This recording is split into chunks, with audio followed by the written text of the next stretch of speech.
The following is a production of DallasCowboys.com and the Dallas Cowboys Football Club. How about them Cowboys? Yeah! Go Cowboys! This is Cowboys StoryLine, presented by Gillette, the official shave of the Dallas Cowboys. Here's Nick Eatman. What's up? Welcome to Cowboys StoryLine, presented by Gillette. I am Nick Eatman, and let's talk some Cowboys football. 4 games in. Never said this before. They are 1-2-1. First tie that we've seen for the Dallas Cowboys. I've not seen this, but the Cowboys have seen it since 1969. So many people that have covered this team for a long, long time. Others that have been here longer than me still have never seen a tie. So we saw history, not that we wanted to. Cowboys 40, Packers 40 last Sunday, and now we'll see how they respond with 2 road games in a row starting this week against the New York Jets, who are 0-4. So we'll see if the Cowboys can take advantage of that. They may be the best 0-4 team I've seen. They've got some really good players. And a head coach that's eager to get his first win. We know him well, Aaron Glenn. So we'll talk about that and the Jets, and we'll go back to the Packers and all that more. 888-855-2297 is the number to call. Let's get it started. Raza is in Virginia. Raza, what's up? Hey, what's up, Nick? How are you doing? So good. So I called last week and I said the trade hurt me, Okay. but so I think this was great closure on the trade. I'm done talking about Micah now. We handled him well, especially Dak. I think Dak played a great, magnificent game. It was probably the best I've seen him play, and really excited about our offense. And I know we have to keep it quick today, so I just want to say I know we have some people that should be returning maybe for the practice window. Will any of them you think suit up this week? And that's my question. Thank you. All right. I have the list here. Thanks for the call. I have a list of the injured players. You know, of all the guys that could return from the IR and PUP and non-football injuries, all that, the guy that I would imagine has the best chance would be Mingo. With CD's injury, I still don't think CD returns this week. Mingo would be one where I could see him coming back and maybe the window starting and maybe him playing. Some of the other guys, Savona Ravel, Peyton Turner, Phil Maffa, Kalen Carson, Josh Butler, they're all eligible to return. I don't see really any of them playing in the game. They could start. I mean, for Revel, he needs to start practicing. He hasn't played since week 3 of last season at East Carolina. So he needs to play or at least start practicing in the NFL. So I would imagine those guys, the window could start, the 21-day window. That doesn't mean that they're going to be ready to play. Let's go to Lester in Lakeville, Minnesota. Lester, what's up? Morning, Nick. How are you doing? I'm doing well. How are you? Let's go. Yeah, good. Hey, I couldn't get in yesterday. I want to just put a little analogy on the tie. I mean, the tie is a good thing because it counts for a half of a win, which means if we become 10-6-1, we are in front of all 10-7 teams. So, the ties could be a good thing as a half win and a half loss. I also want to make a comment about the coaching. I thought Schottenheimer called an excellent game. I love the timeouts in certain situations. I also saw, I don't know his name, but our new nickel corner, I saw him communicating with the secondary in the third and the fourth quarter because they weren't lined up right or something. I love that. The communication was good. And I think that, we played a really good game. I mean, of course, it ended in a tie, but remember, it's a half win as well. Yep. So it's okay. All right. Thanks, go Cowboys. All right, Lester, good stuff. That's a glass half full approach to it. You're exactly right. If you're 10-6-1, you're going to be ahead of all the 10-7 teams that are there. And if you're 9-7-1, then you're behind all the 10-7 teams. So it just depends on where you think things are going to stack up. But I'll tell you this, that right now, this is where the Cowboys have to turn the corner, like right now. At the Jets, they haven't won a game. At the Panthers, they're still the Panthers. Washington at home, yeah, you better beat them. Better beat Washington. You were better than them in the 2 games you played them last year. There's no reason why you can't beat Washington at home. At Denver, sounds pretty tough, but it's a game they got to go out there and win. I mean, Arizona at home, at the Raiders, with a bye mixed in there, those are the games. This is the time right here where the Cowboys are going to have to turn. If they're going to be a 9-win, 10-win, whatever win team that competes for the playoffs, it's got to start right now. All right, Brian in Kansas City's next. Good morning, sir. Morning. Hey, I was thinking about, players that have been on both teams. Uh-huh. So I thought my question this morning would be, do you have any stories about Vinny Testaverde? I don't think he's anybody I've ever asked about before, and obviously he's played for both. So figure maybe you got a Vinny Testaverde story. I'll hang up and listen, man. Thanks. Vinny Testaverde was the quarterback when Quincy got cut. In 2004, it was mainly because I think Parcells knew that he had a quarterback that he trusted and he could rely on in Vinny Testaverde. The thing about Vinny that I remember is that he was a pro's pro. I mean, he stood in front of his locker and talked to any reporter that would come by, and he wouldn't just do it one day a week like some of the others. He did it every day, and not only did he do it for every single day, Monday, then of course Wednesday, Thursday, then Friday. But he would stand there the entire time, and different guys would come in and probably ask the same questions. He stood there. He was a classy guy. Is a classy guy, and I just remember thinking man, that's what a quarterback should be, and at this point in his career, he was still pretty good. He could sling it, but, and he had a nice season in 2004. They weren't a good team, but he put up some yards. But I just remember him just for being the starting quarterback of the Cowboys, but he stood in there and it was a tough year too, losing games, and he'd sit there and answer all these questions. That's just one thing I remember about him. Just a really, really classy guy for sure. All right. Let's go to our next caller is Lewis in Langston, Oklahoma. What's going on? How you doing? Not much, man. I'm gonna just make a statement. I got to be quick today, but Yep. I was thinking about it after I got off the phone with you yesterday. I was kind of hard on them last week, and you said it. I went back and listened to it at the end of the podcast, at the end of the show. I got to give Jalen Tolbert. Yeah.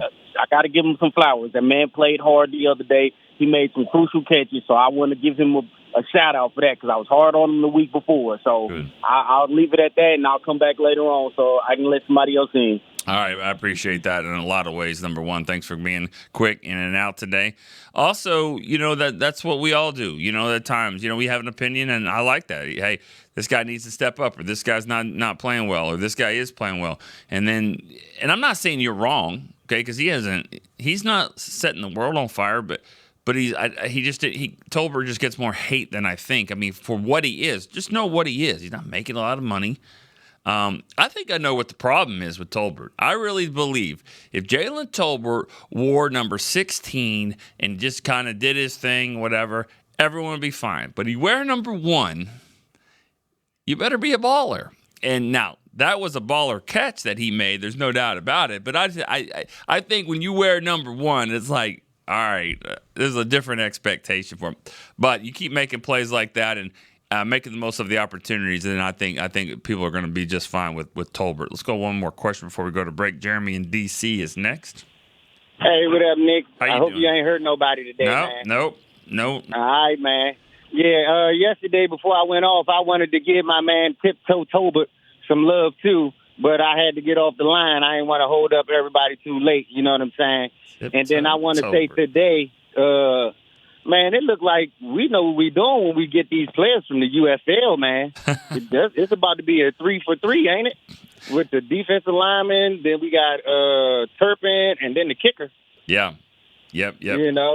There's been some others. There's been others that didn't make it. There was a linebacker. I cannot remember his name, but there was a linebacker last year that. But he was pretty good, though, man. I couldn't understand why we got rid of him. I thought he was pretty good in the preseason. Yeah, but he got cut and no one ever signed him. So yeah.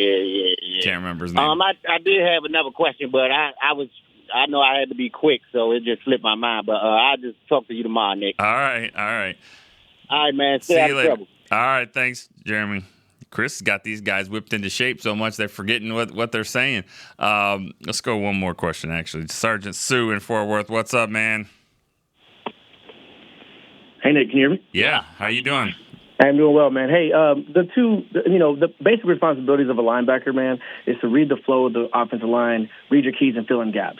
And if you have veteran linebackers that are doing that, on paper, at least know how to do that on film, I can understand why the defensive coordinators and the coaches are going with guys like Sanborn over young guys who maybe aren't reading their keys right, or maybe filling in the wrong holes. The problem is they're both leaving holes open. One maybe is reading the wrong keys and filling in the wrong hole.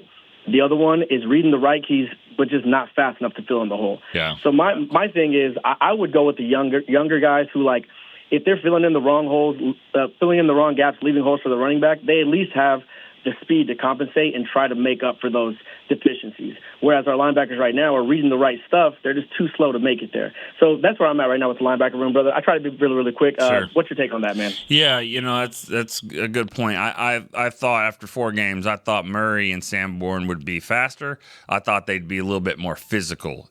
And I think it's just been disappointing because it's everything. They're not, it's receivers down the field, tight ends down the field. It's missing some tackles in space. Like you said, it's being in the wrong gap. And so now Leofau was out there. He's physical, but, at times and he kind of flies around, but he'll miss some plays too. And we'll see about Shamar James. I didn't get a good take on him, but he played some and they had him out there in key moments. I know that. So I just think that they're trying to figure their way. I think Sanborn's play has surprised them. Murray's play has surprised them. Every now and again, they'll get in there and make a play. Sanborn will get like 10, 11 tackles, but it's not enough, and it's not the right ones, it seems like. So all in all, it hasn't been great. Now they are, I would say stopping the run. Jacobs did a really nice job in that game. He was a difference maker, both catching the ball and running. But they've been okay. I just thought those two veterans, would have been a lot better. But that's not what it is right now. But we'll see if they do make some changes. And boy, I'm Overshown can't get here fast enough. Let's go to take our first break here on Cowboys Storyline. I'll be right back after this.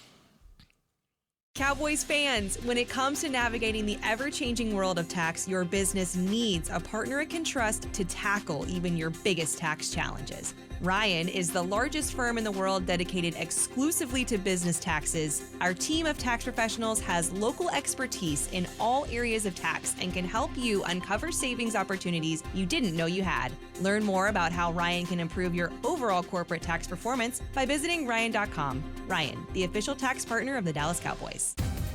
Crown Royal and the Dallas Cowboys are bringing back the Royal Rig for Season 2. See it in action at AT&T Stadium on Thanksgiving Day, where the Dallas Cowboys take on the Kansas City Chiefs, and around Dallas on November 26th and November 28th. Visit crownroyal.com to see where else the Royal Rig is stopping this NFL season. That's crownroyal.com. Please drink responsibly. Altec Lansing has been perfecting sound since 1927, bringing you decades of audio excellence to elevate your Dallas Cowboys tailgate ritual. Equip your next pregame with the Sound Rover 180 with 6 hours of playtime, built-in microphone, multicolor light modes, and a rugged exterior that's built to last. Visit alteclansing.com/Cowboys15 for 15% off your Sound Rover 180. That's alteclansing.com/Cowboys15 for 15% off. Altec Lansing, official audio partner of the Dallas Cowboys. Back to Cowboys Storyline, presented by Gillette, the official shave of the Dallas Cowboys. What's up? Welcome back to Cowboys Storyline. I'm Nick Eatman, and we are rolling here talking about Cowboys Packers. Haven't really shifted yet to the Cowboys Jets. We're still... when it's a 40-40 game, it's something we've never seen before. A 40-40 tie. The NFL's never seen that score before. We still talk about it. And there's a lot of guys that didn't get in on the Monday after the show. So let's see see what they have to say about that game. That'll be a game we're talking about for a long time. So feel free to still weigh in on it. Let's go to Josh in Chicago. He's next. Josh. Hey Nick, got a point and then a question real quick. Okay. So the point I have is I'm looking at this team, and we're still kind of figuring out the league and figuring out what this team really is 4 games in. And they've played supposedly 2 good teams and 2 bad teams. I'm using some air quotes on that. My concern with the Cowboys is, do they play to their competition? And that's what I'm concerned about. The Jets coming up, they're going to be a challenge, but they're a beatable team, and we should win this game decisively. I watched a lot of that game last night. The Jets make a lot of mistakes. They blow a lot of their assignments. So the Cowboys need to get ahead of this and win this. Yeah. And then my question for you, and I'll take it off the air, but Josh Rodriguez was saying on Talking Cowboys that you love those concussion helmets. Why is that? They look goofy, man. And I'll take that off the air. Okay.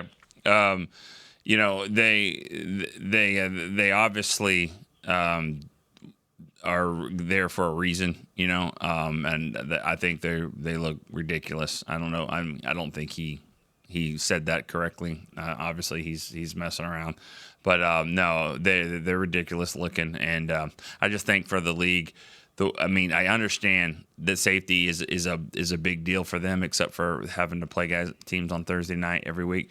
But I think for the most part, safety is a priority when it doesn't affect the money, and I think that they got to figure out a way to make that look different and better than that. That looks ridiculous, especially on receivers, who's got small shoulder pads and then just like an astronaut looking thing. So, but they couldn't stop him. It doesn't matter. I mean, it was obviously wasn't weighing him down. He was making plays.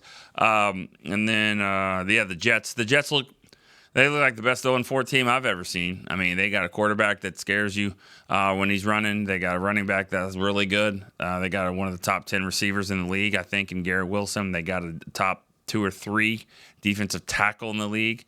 And Quentin Williams, I think Sauce Gardner is probably the best, if not top 2 or 3. And he's not the best, Surtain's the best. We'll see him later. But top 3, probably corner.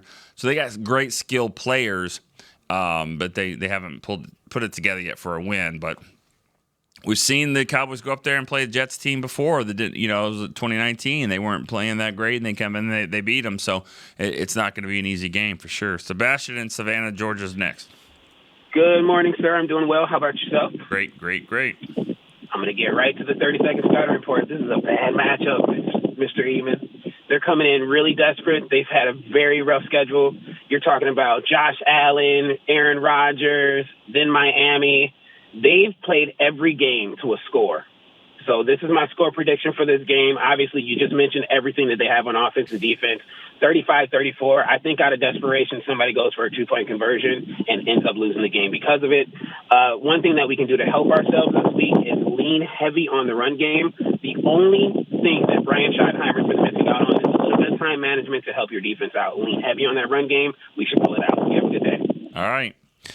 When you're 0-4, you're obviously doing some things. Penalties are I think hurting the Jets. I haven't really done a deep dive into them just yet. I just watched some of the game Monday night, and they looked really talented. They've got a talented group, but they're still trying to put it together. But say the same about the Cowboys. They're a talented group too. They got a lot of really good players. I would imagine teams look at the Cowboys sort of that way too. Like, well, they got Dak. He can be pretty good. CD when he's healthy. He's not this game probably. Pickens, running game looks pretty solid.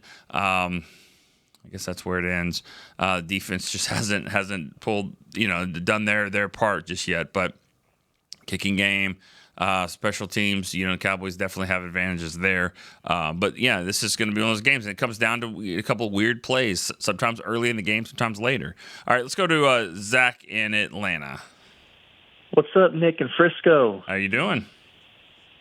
Man, I'm okay. You win some, you lose some, and apparently you tie some. Am I right? Yeah, you tie some.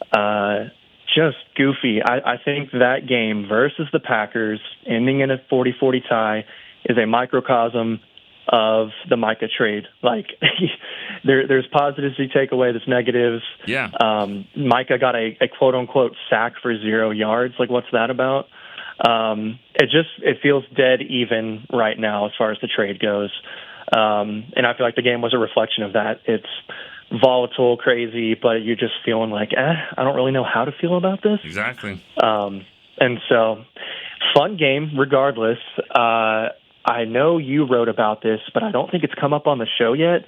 That blocked extra point for 2 points the other way flipped the game for me. And then right after that, you had the Leah foul hit on Golden, and that just put some juice in the team. I believe we're the 32nd ranked defense in yards allowed. And so a few players coming back, a few more plays, a few more stops, like the PAT block and Leah foul hit. We just need a little bit more juice on defense to complement what we're doing on offense. And I don't think we're that far off, not from being perennial contenders, but just being in the conversation. We are bad on defense, but we're not far off. So anyways, man, that's all I got. Take care. All right, thanks, Zach. Thanks for the call. Yeah, I mean, they need a lot more juice. Actually, I think they need a lot more juice than that. But that blocked field extra point changed the entire game, because several times in the game when the Cowboys were up 30-27, you're like, this should be 28-28. I mean, but because of that 3-point swing that really helped the Cowboys, it was probably the biggest play in the game to kind of keep them in it. Let's go to break here on Cowboys Storyline. Be right back after this. All right, Cowboys fans, this one's for you. Gillette's Best Shave has a new look this season, and they've got one that sticked out in Cowboys colors just for us. We're going to want to run, not walk to this one, y'all. The new Gillette Labs official Dallas Cowboys licensed razor isn't just Gillette's best shave. With 50% longer lasting blades than Fusion, it's the best a Cowboys fan can get. Get it while you can at Gillette.com/NFL. Gillette's Best Shave is also available as heated. Discover Aiden, the official luggage partner of the Dallas Cowboys and Dallas Cowboys cheerleaders. Known for top-tier engineering and craftsmanship, Aiden offers more than just bags. Originating from Australia and designed in New York, it merges fashion, design, and culture. Used by Dallas Cowboys players, staff, and the entire organization, Aiden provides style and functionality for all travelers. Visit AidenTheBrand.com and use code AidenXCowboys for 25% off your purchase. Travel like your favorite stars with Aiden. Back to Cowboys Storyline, presented by Gillette, the official shave of the Dallas Cowboys.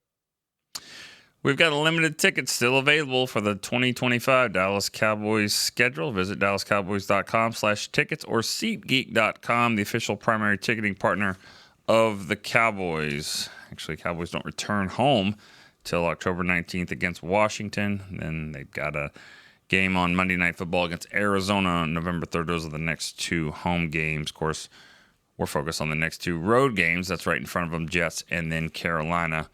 Back-to-back noon games. That's not bad when you're on the road going East Coast like that, so we don't get home at 2 a.m. All right, let's go to Keith in Fernandina Beach, California. No, it's actually Fernandina Beach, Florida. Florida. My bad. My bad. That's okay. No problem, Nick. Good morning. Yeah. Thanks, Chris. No, just kidding. Fernandina Beach, Florida. You got it. Good morning, Nick. How are you doing? Doing great. So I'd like to get your opinion. We've obviously seen 4 games. We're 1-2-1. Mm-hmm. When we get towards the trade deadline, at this time, are you thinking more of just holding on to our basically draft picks or whatever and just riding the season out? Or would you be interested in seeing the team look at maybe using some of the draft capital to get a defensive player that could really help this team? When teams get bad, sometimes they unload some players that aren't part of the future, and maybe we could pick up somebody. What are your thoughts? Yeah. All right, Keith. Thanks for the call. I've said this several times. I'll say it kind of in a different way, but I think if the Cowboys are going to do that, they need to find somebody that kind of helps this franchise. Not just this team, not just this 2025 team. You just said it. Maybe a team saying, "Oh, he's not going to be a part of the future." That's fine, as long as he's a part of the Cowboys' future. This isn't going to be a team that needs to go rent a player. They've sort of done that already with some guys. Murray being one of them, Pickens being a bigger one. But I think I'm sure there's a little bit of discussion already about maybe keeping him. Of course, he's got the same age as Micah, so that'll be interesting.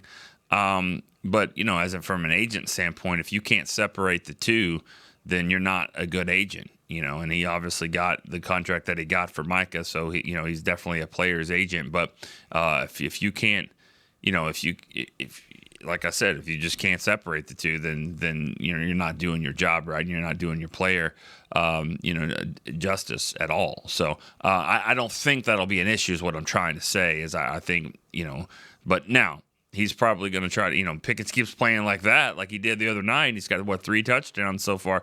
He keeps playing like he did in that game. That was a huge game for him, not just because of the touchdowns and helping him, make plays and all that. But think about what he did. He was the number one guy. He was the 1A with CD being out. And then not only did he have an amazing catch down by the 1, then the other touchdown was a great play too. Because he was everything you want. He was a possession receiver. Because I thought one of the biggest plays in the game was a slant back on the 5-yard line, down 13-2, no life from the offense, back at their own 5, a slant that started that whole drive that ended with a touchdown, 95-yard drive. But you got off the goal line with him, so I thought that was a huge play. He had another 4th down catch that was right off the carpet. It was a great catch. So he did everything. Went high, went low, slants. Deep, a deep slant for the touchdown. I thought it was a magnificent game and a great example for one. He earned himself some money, I think, and now it'll be a long season, but he did exactly what he needed to do to try to get that next contract. All right, let's go to Mark in Wisconsin. Hey, Nick, thanks for having me. First-time caller. Love the show. Hey, I got a question and observation about our defense. So I know we're not playing the best, but because our offense is so high-powered, we've had this in the past where what happened to bend but don't break defense? Can we get back to that? Just wanted to get your thoughts on that. All right. Well, there you go. Thanks for the call. Bend but don't break. We're not there. Just breaking. They're not really bending that much. Bending and breaking is really what it is. It's a bend and break defense.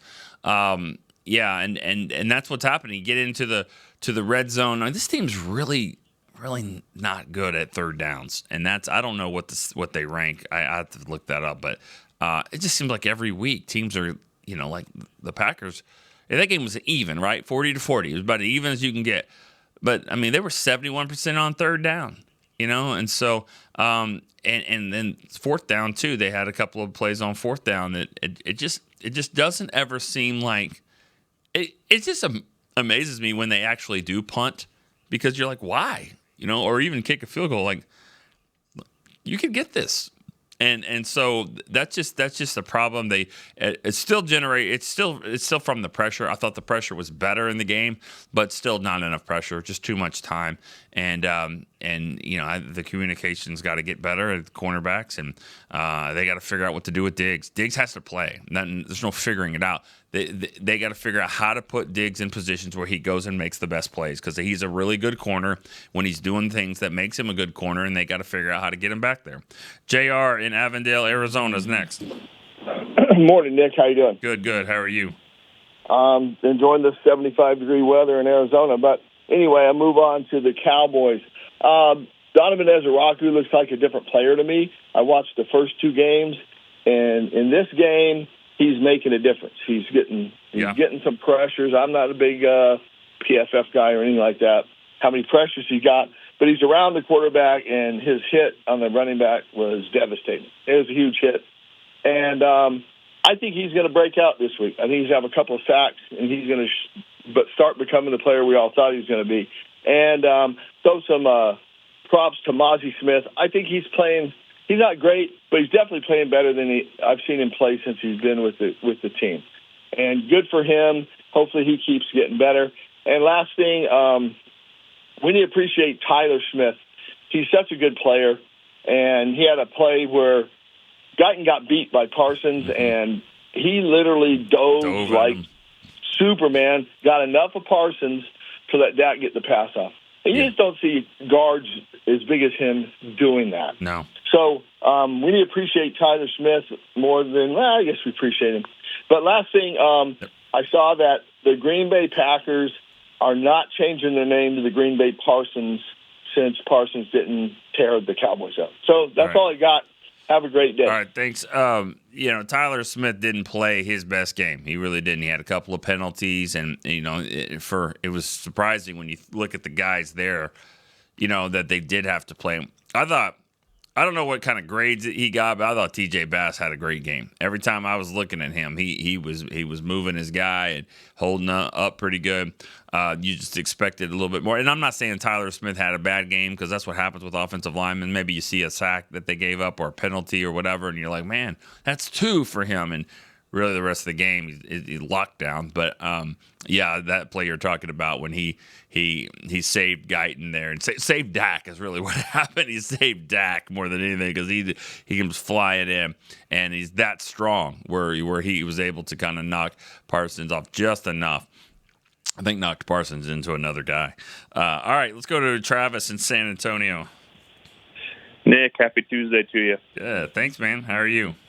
I'm doing good. I just want to hit a couple of quick things from the game, and then you can take either one of them and comment or whatnot. But all right. I just wanted to say, Dak this is the best I've seen, and I'm sure I haven't been listening a lot, but I'm sure everyone's kind of saying it. The play for me, though, ironically for Dak, that kind of told me he's on a different level with Schottenheimer, or he's getting back to it, is the running play down in the red zone, which we've all been kind of calling for.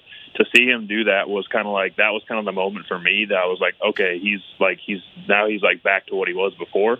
So that was great to see. He's definitely playing at an elite level, MVP level. I've been saying Turpin, I want everyone to drop the whole gadget guy thing. I even shared something in the StoryLine chat of him, when he was at TCU, catching passes and everything. I know they found him as a kick returner partner because they needed one, but he is a full-fledged wide receiver, and there was that one overthrow. I think it was the Pickens maybe on the right sideline, and Turpin beat his dude off the ball right off the snap and was wide open for a touchdown. So hopefully he gets some more looks. Yeah. And then the last 2 things I was going to say is I hope they figure out a way, Nick, that they can keep Clayton Adams for a couple more years, because I fear the offensive line, with how good they did plugging people in, the offensive line looks so much better prepared from an individual player standpoint for guys coming in, going out that game, and then being able to run the ball. It's amazing how the running game has come alive. Maybe it's the back and him, but it's the scheme, I think, is a big part of it. And then lastly, I know the defense has been taking a lot of hits. The only thing I'll give Eberflus, at least as a positive this week, is we saw some different personnel, and he's at least trying. That was my only thing. If we're going to struggle, just show us that you're trying different stuff, and we'll give you more rope and more leash to be like, well, he's trying stuff, it's just not working. So that's my only thing. But I'll let you guys go, and you guys have a great week. All right. Thank you, Travis. Appreciate that. A lot of stuff there.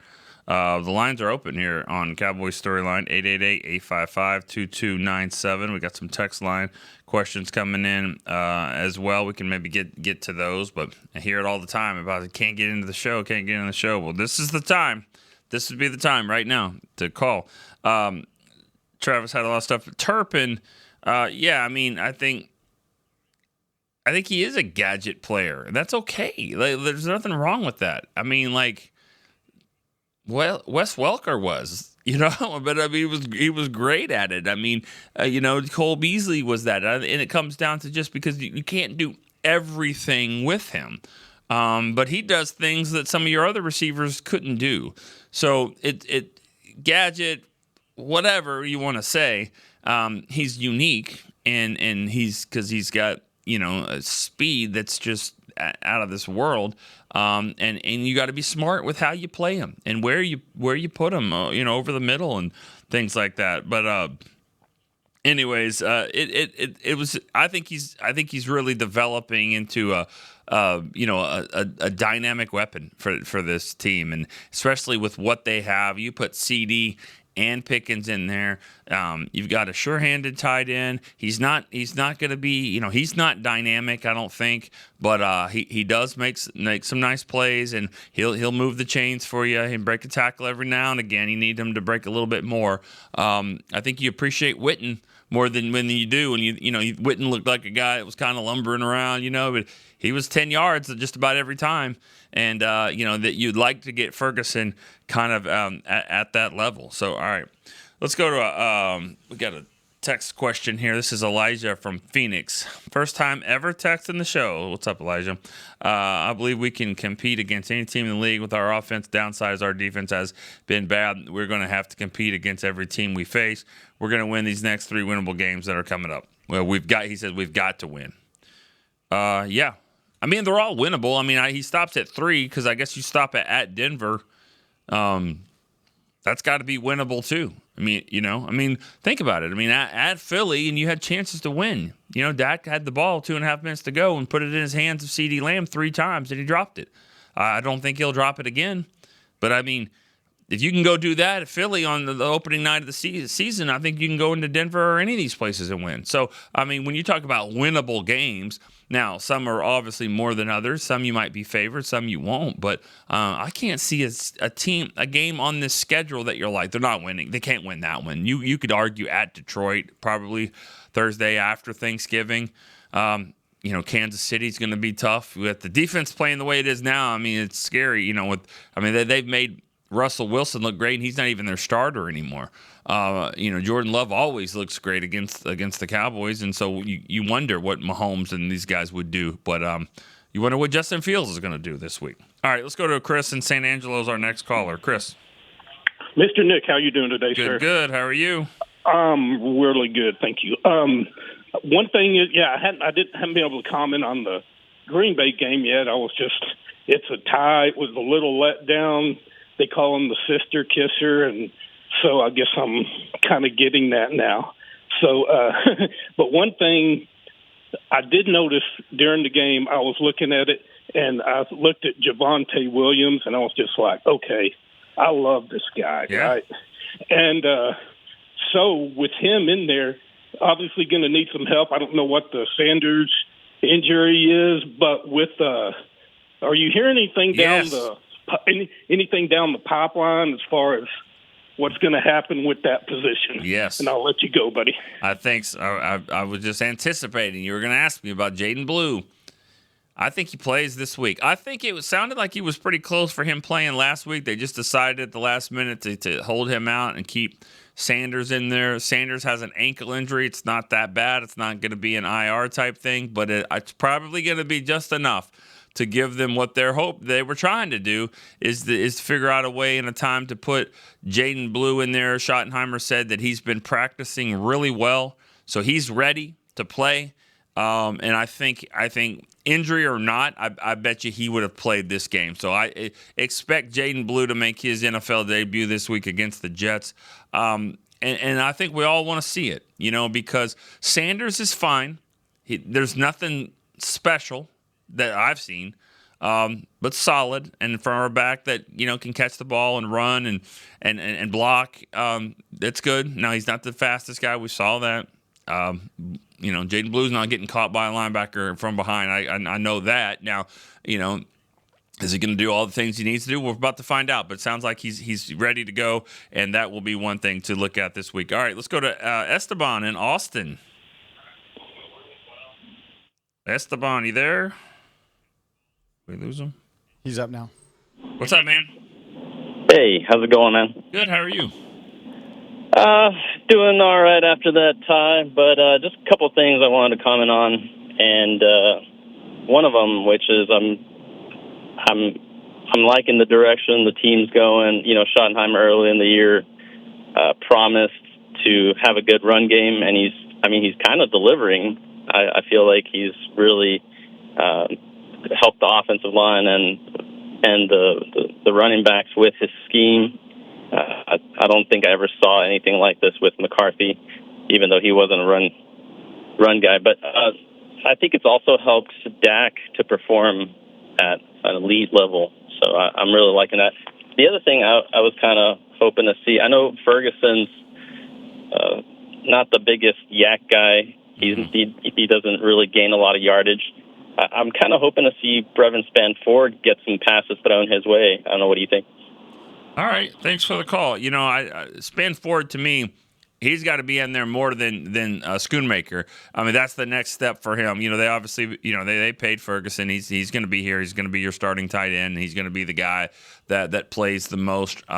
Spanford, I think for him, getting there and getting more reps and taking some of those reps from Schoonmaker is probably going to be his next goal, and that's obtainable. I think he's a good blocker.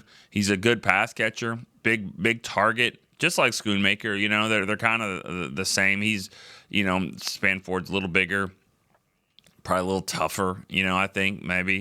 He's a physical player for sure. But yeah, I mean, I like him. I think they developed him, and they knew when they signed him after the draft that was kind of one of their best undrafted free agents, and they were really happy to get him. I think they had a 5th round grade on him, so to get him after the draft, they were excited. And so far he's been a really good player. All right, let's go to Michael in Bowling Green, Kentucky. What's up, Nick? How you doing, man? I'm good. I'm not upset about the tie. I'm just glad we're not 1-3. It's true. But hey, Ferguson is on my fantasy team, and I heard this morning he's got the 2nd most catches of anybody in the NFL, which is pretty good for us. Most catches by a tight end in NFL history after 4 games. No tight end has ever had 34 catches in 4 games. Only. Well, I didn't. Amari Cooper's the only player that's ever done it in Cowboys history. There was a receiver. He's at 37 in 2020. But yeah, now you're obviously in a point per catch league, so that's helping you. But I mean, as far as like scoring touchdowns and getting a lot of yards, I mean, it's been okay, I would think. Still helps. But, hey, what I wanted to ask, who is the number 1 offense in the NFL right now? Depends on the stat, but I'm sure the Cowboys are up there, especially if it's yards. Cowboys are number 1 overall offense. I think they're number 32 in defense. So who was the best quarterback last weekend by far? I mean, you got to say who. People have to give it. Okay.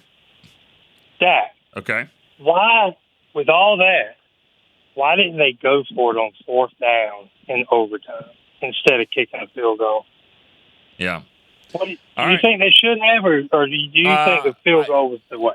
I think the field goal was the way on 4th down from the 4. That's my problem. My problem is not on 4th down. My problem was 2nd down and 3rd down.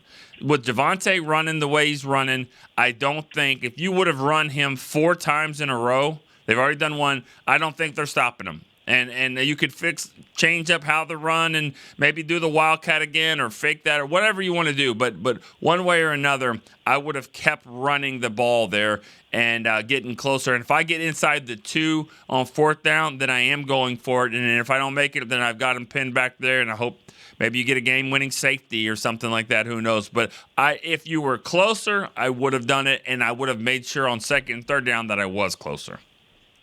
So, all right. Thanks. Well, that's why I asked you. I wanted your opinion. Appreciate it. Thanks for the call. All right, we're going to go quick here with Davion in Illinois. Davion, what's up, bud? Got to go quick, though.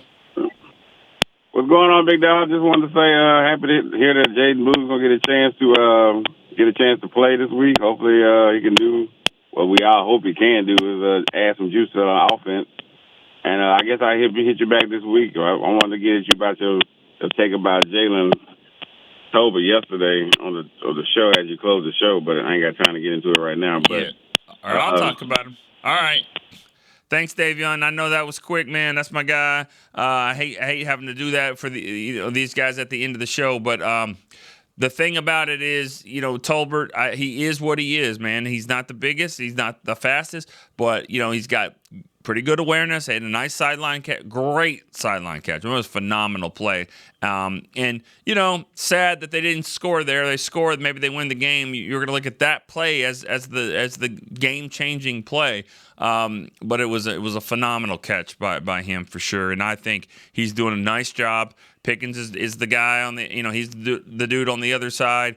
And then, Mingo's coming back, and CD will definitely be back. That's just a good problem to have. But, I mean, he's a reliable player that can go up there and play. I think he's doing a good job blocking, too. So let's give – and you guys have done that. You give him Tolbert his props as well. Let's go. One more break here on Cowboys Storyline. Be right back to wrap it up. All right, Cowboys fans, this one's for you. Gillette's Best Shave has a new look this season, and they've got one that's decked out in Cowboys colors just for us. We're going to want to run, not walk to this one, y'all. The new Gillette Labs official Dallas Cowboys licensed razor isn't just Gillette's Best Shave. With 50% longer lasting blades than Fusion, it's the best a Cowboys fan can get.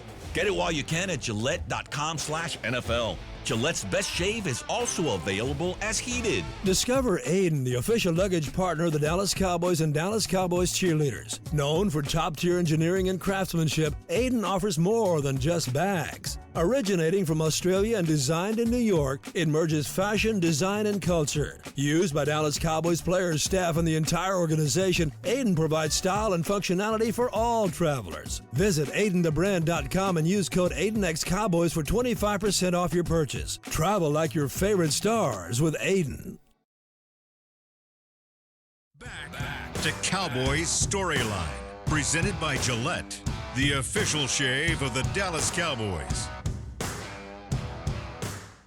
All right, welcome back to Cowboys Storyline. We got just a little bit before we wrap this thing up. It's been a fun show. A lot of people talking about the Packers and the Jets. I mean, it's a tie. You don't know what to think about it. I had a text line question here from Matt in Raleigh, North Carolina. The only good thing about a tie is it helps our draft stock on both ends. I'm finding the positive. I mean, you're right about that. And, the Cowboys didn't get a loss.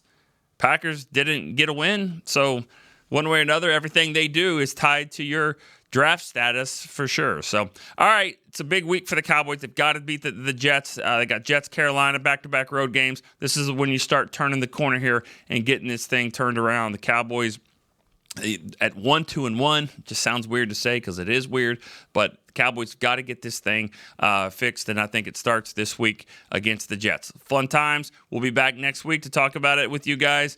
For Chris Beam, I'm Nick Eatman. We'll see you next time on Cowboys Storyline. This has been a production of DallasCowboys.com and the Dallas Cowboys Football Club. How about this, Cowboys?